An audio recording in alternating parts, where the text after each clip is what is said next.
¿Verdad? ¿Sorulayismo salvará a la política peruana? Sí, me ratifico en ese título un poco polémico, de repente un poco Un exagerado. poquito pomposo, ¿no? Puede ser calificado así comprensiblemente con toda razón, ¿no?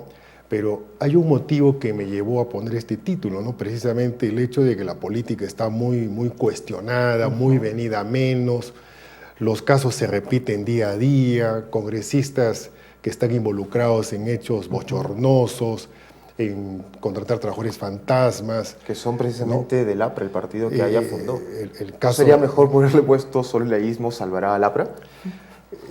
no, porque la política en sus expresiones negativas de estos últimos años se está dando en todos los niveles, ¿no? O sea, los congresistas sancionados en el Congreso de la República son de todas las tiendas políticas. Hay uno del APRA, hay más del Partido Nacionalista, también ha habido del Partido Unidad Nacional, es decir, está en toda la clase política, en todas sus expresiones Eso ideológicas, es cierto. ¿no? De la prédica de Víctor Raúl Haya de la Torre frente al APRA que existe en la actualidad, que está en el gobierno, ¿cuál cree usted que son las principales diferencias? ¿Qué ha cambiado en el pensamiento aprista desde el fallecimiento de Haya?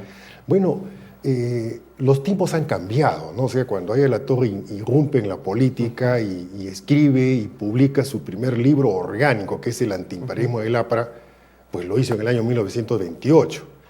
Estamos en el 2009, Claro. estamos en otro siglo, en otra realidad, en otra coyuntura donde las cosas son completamente distintas, pues tiene que haber de todas maneras un cambio, una evolución, y de eso fue muy consciente el propio Víctor Raúl Haya de la Torre, porque él se encargó de cada cierto tiempo ir recreando su propio pensamiento ideológico, doctrinario y filosófico. Yo entiendo que debe haber siempre adaptaciones a los tiempos modernos, eso es inevitable, pero cambiar radicalmente una postura, digamos, históricamente de izquierda del partido a la política de derecha que viene ejerciendo el presidente García, ¿no le parece que ya es como demasiado, Bueno, demasiado separado de lo que dijo Haya? Hay esa percepción que objetivamente, aunque pueda ser tachado de no ser objetivo, yo considero más bien que la actual política en lo medular sí se está manteniendo ¿Y qué es la lo esencia medular? de lo medular.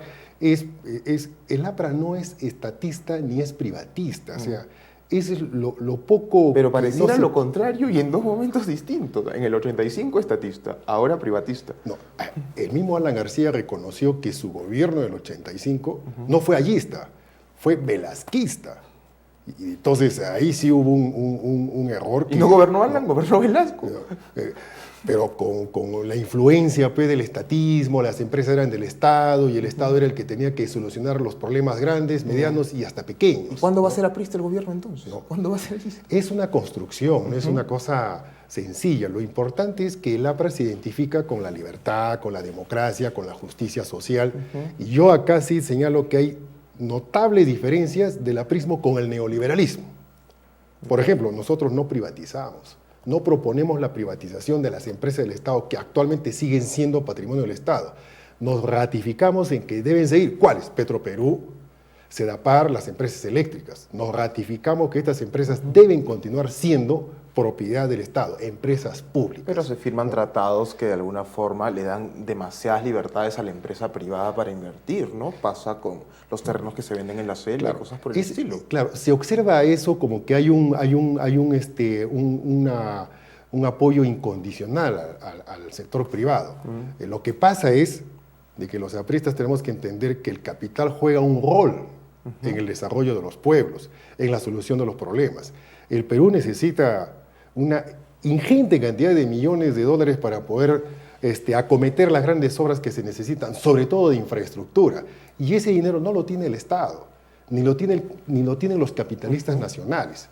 Entonces hay que atraer ese capital. Sí, pero... Y lógicamente hay que ir... Pero como que a la gente, al peruano de a pie no le gusta mucho eso, ¿no? La experiencia ha sido terrible. Hay un rechazo, hay una situación que no es aceptada del todo, pero no podemos negar que el capital juega un rol en el desarrollo de los pueblos, en la inversión de las grandes obras, sobre todo de infraestructura. Hay que invertir en carreteras, en puentes, aeropuertos, megapuertos. Y eso pues se tiene que hacer convocando al capital privado y lógicamente con intervención del Estado, ¿no? Sí hay cosas que definitivamente no han cambiado dramáticamente del gobierno del 85 al actual, y es la percepción que se tiene del APRA de la corrupción. Pasó en el gobierno pasado, pasó ahora con gente incluso vinculada al gobierno pasado, como Rómulo León. ¿Cómo podrían despercudirse ustedes de esa imagen cuando vuelven a cometer los mismos errores? Bueno, esa sí es la parte débil, esa es la parte dolorosa para el aprismo, ¿no? Aya La Torre concibió al APRA, lo creó, lo fundó, lo forjó y cuidó. Y fue un celoso guardián de que el APRA sea y se sostenga como una fuerza moral, incorruptible.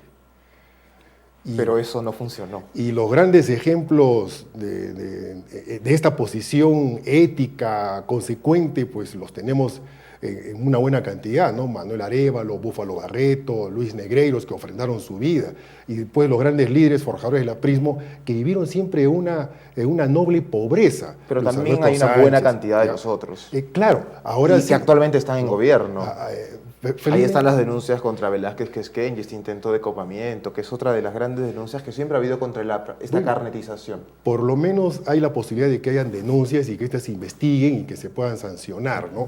Eso es lo bueno de la democracia y eso es lo que los apristas sí queremos sostener, la democracia, aunque esta pueda resultarnos contrario, pero claro, en ese aspecto sí hay una... Pero sería mejor hay que no una estén pues, punto de- metiendo a la gente del partido así nada más, ¿no? El asunto es, bueno, no se trata tampoco de quitarle derecho a los apristas que tienen las condiciones, las calidades para poder también dar su servicio a la ciudadanía ocupando un puesto público. El asunto es que no entren aquellos que no tienen condiciones y que no garantizan un trabajo honesto, transparente, democrático y moralmente intachable, ¿no? Si Aya viviera, ¿cuál cree usted que sería la principal observación que le haría al partido, tal como lo ha hecho el propio Armando Villanueva, otro líder histórico? La falta de democracia interna, la falta de conexión del APRA con la ciudadanía.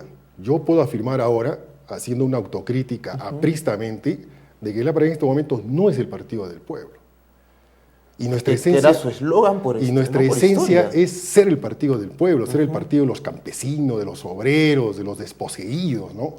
Entonces, y es más, a la luz de los resultados electorales, en los 10 a 12 departamentos más pobres del país, el APRA no ha ganado. Y en la mitad de ellos no tenemos representación parlamentaria. Cerro de Pasco, Claro. Ayacucho, Apurímac, Madre de Dios, no tenemos. Porque ustedes ¿no? han identificado algún elemento que sea responsable de esta separación de ustedes con el pueblo que tenían.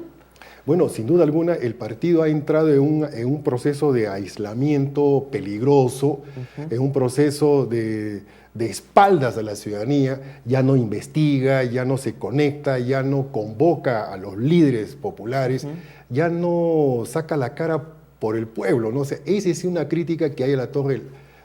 Una de las que haría. Y la otra, me dice usted, es la falta de democracia interna. Esto es bastante grave, ¿no? Porque hasta hace poco había elecciones y se llenaban mucho la boca diciendo de que eso era democracia y todo. Sí, claro, eso es democracia, pero eso no significa de que porque hubo una elección aparentemente aceptable, muy bien, esa es la democracia. No le pareció muy justa, por lo visto. La cuando democracia... dice que aparentemente aceptable. Yo me refiero en que las bases del partido quieren expresarse y quieren que haya resultados y que lo que proponen y se aprueban se ejecute, ¿no? Y sea escuchada, ¿no? Ahorita las bases apristas están un poco deseosas de ser más partícipes en la conducción del partido y sobre todo en las propuestas que el partido debe llevar al gobierno para que éstas se ejecuten para generar bienestar, ¿no? Entonces, hay que reforzar ello, ¿no? Sin duda alguna, bueno, estamos viniendo de una etapa de una dictadura que todavía no podemos despercudirnos en cuanto a algunas prácticas, ¿no? Y hay que evitar que el APRA se convierta en una maquinaria electoral. Aya La Torre concibió al APRA como un partido escuela, donde se deben formar a los próximos gobernantes, a los ciudadanos calificados, donde deben formarse los cuadros técnicos y políticos, que es lo que actualmente no está sucediendo. Y que renueven figuras también, ¿no? Claro, la formación... Vargas Llosa ya escribía en El pez en el agua que le parecía muy parecido el APRA al PRI de México, con la gran diferencia de que el PRI se mantenía en el poder porque tenía la capacidad de renovar a sus presidentes, cosa que él dudaba, Vargas Llosa, que el APRA pudiera hacer, ¿no? Siempre ha sido un partido muy personalista. Aya de la Torre por un lado, ahora Alan García, y no se vislumbra No, otro. pero hay